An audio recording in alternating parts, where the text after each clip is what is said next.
alam kung saan ako dinala ni Renz. Pakita ako kung nasaan ka ngayon. Pakita, please. Ayun si Renz. Nag-live si Sandra sa Facebook account niya habang nasa kondo niya na umiiyak, habang sinasalaysay niyang madaming naging controversy sa pamilya nila dahil walang perpektong pamilya na isa lang ang sigurado niya na tulad ng ibang tao na mahal din nila ang isa't isa, na hindi nila hahayaang may mangyari sa isa sa kanila. Sabay na nawagan siyang tulungan silang mahanap ang mami niya dahil ilang araw na siyang nawawala.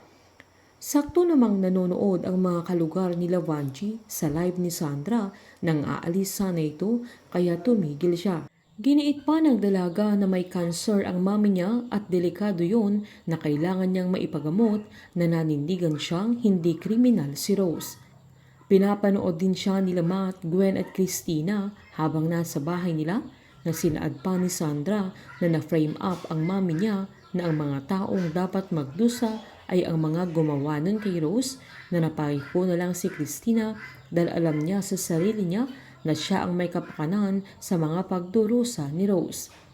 Maging sila Elsie na nasa resto ay mangyak-ngiyak na habang pinapanood si Sandra, na nananawagan pa ang dalaga sa mami niya na kung nanonood man siya ay gusto niyang ipaalam na mahal siya ng dalaga, na pinapanood din siya ni Renz, na nanindigan ang dalaga na hindi sila titigil hanggang hindi nila nakahanap si Rose, dahil ganoon ang ginawa niya noon, na kahit na masakit at kahit na mahirap ay hindi siya tumigil hanggang hindi sila nagkasamang mag-ina, na ganoon din ang gagawin niya dahil naniniwala siyang magkakasama sila ulit.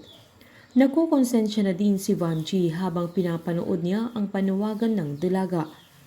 Galit naman si Renz nang kausap niya si Christina sa cellphone, na nagpapatulong siya dahil lumalala na ang sitwasyon ni Rose. Giniit ni Christina na hayaan na niyang mamatay si Rose, sabay binantaan pa niya si Renz na kung hindi sila aalis sa hideout nila hanggang kinabukasan ay hindi lang si Rose ang mamamatay. Habang nagpanggap naman si Rose na bahala na si Renz sa kanya, na niyakap pa niya ang binata, pero pilit niyang kinuha ang cellphone nito at naitago niya sa ilalim ng unan niya. Nang lumabas si Renz ay agad-agad tinawagan ni Rose si Sandra, na sakto namang nasa restaurant siya pero andoon din si Christina, kaya sinundan niya si Sandra hanggang sa kusina, kaya nalaman niyang naipuslit ni Rose ang cellphone ni Renz. Balisang-balisa ang dalaga, kaya agad niyang tinanong kung asaan ang mami niya, pero giniit naman ni Rose na hindi din niya alam kung saan siya dinala ng binata, kaya agad namang sinabi ni Sandra na kunan niya ang video sa labas ng pinagdalahan sa kanya, kaya agad-agad niyang binuksan ang bintana, na saktong andoon naman si Renz na nakaupo sa labas ng hideout nila, kaya nakunan din ni Rose ng video, kaya mapapatunay na nilang kinidnap ni Renz si Rose.